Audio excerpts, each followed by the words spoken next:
Të dashur shqiptare dhe shqiptar, zonja dhe zotri, teksa muzgu i kësaj mbrëmje po bie mbi qytetet dhe fshatrat tona, mbi malet dhe luginat e Shqipërisë, një tjetër hije po avitet në zemrat dhe mendjet e shqiptarëve anë mban vendit dhe ku do ndodhen. A është ky muzgu i shpresës dhe ëndrrës për ndryshim? Për Shqipërinë demokratike, normale dhe të zhvilluar, për Shqipërinë europiane. Kemi shumë vite që luftojmë për demokracinë. U deshën shumë vite që të rrëzonim regjimin komunist, por ne ja dolëm. Ja dolëm sepse jemi njerëz të fortë, jemi një popull që beson te demokracia. Betejë jonë për demokraci ka vijuar pa ndërprerje çdo çast, çdo ditë, çdo muaj, çdo vit anë mban Shqipërisë. Edhe këto muaj ne bëm betejë për demokracinë.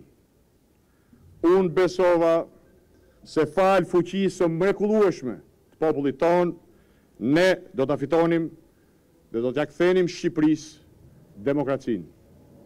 Por këtë herë kjo nuk mjaftoi. Nuk mjaftoi sepse këto zgjedhje nuk kishin të bënin me demokracinë.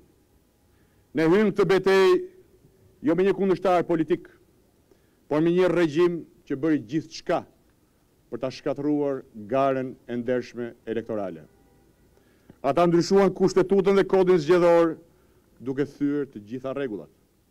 Dhjetra, mijëra votat pavlefshme, numri më i madh ndonjëherë, 2 herë më shumë se diferenca mes palëve.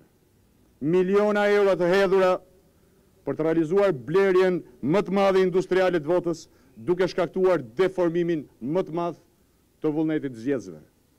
Ata përdoren milionat e koncesioneve të korruptuara, vodhen të dhënat e personale të qytetarëve, përdoren kriminalët dhe bandat, kërcënuan dhe shantazhuan votuesit, administratën, gazetarët dhe median, duke bërë edhe më të madhe masakrën elektorale.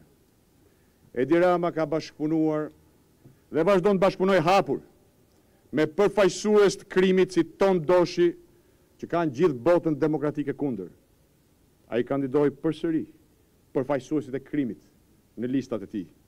Dhe pavarësisht kësaj, ne sollëm një arritje të madhe e të jashtëzakonshme për demokracinë në Shqipëri.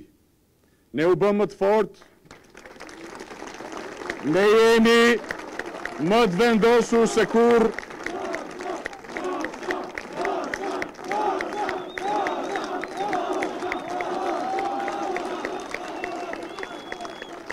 Ne jemi më të vendosur se kurrë, kushdo që mendon se do të dorëzohemi, nuk na njeh mirë.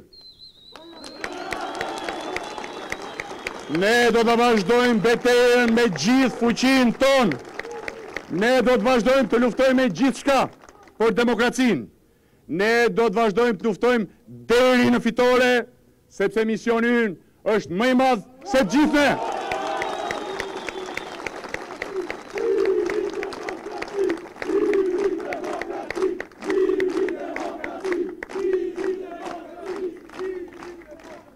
Po u dorëzuam ne, Shqipëria s'ka më asnjë mundësi. Dhe kjo nuk do të ndodhë kurrë. Dua t'ju falenderoj të gjithë ju, vëllezër dhe motra, shqiptare e shqiptar kudo ku ndodheni. Dua të falenderoj antarët dhe mbështetësit tanë, ekipin tonë të mrekullueshëm dhe aleatët tanë të koalicionit, komisionerët, numëruesit, vëzhguesit dhe vullnetarët e panumërt për angazhimin e tyre të pashembullt. Mbi 600.000 shqiptar votuan për ne dhe sollën shpresë për Shqipërinë, të rinj dhe të reja, burra dhe gra të moshuar nga gjithë vendi. Ju falenderoj nga thellësia e zemrës për mbështetjen tuaj të mrekullueshme. Faleminderit për besimin tuaj. Dhe ju premtoj sot, ne nuk do t'ju zhgënjejmë kurrë. Ne do të luftojmë për ju. Do të luftojmë për qindra mira qytetarë që votuan për ne dhe për ata të cilëve nuk ju numërua vota. Zëri juaj do dëgjohet qartë, zëri juaj do dëgjohet fort. Kjo është përgjegjësia ime, është detyrimi që kam para jush, para shqiptarëve dhe para Shqipërisë.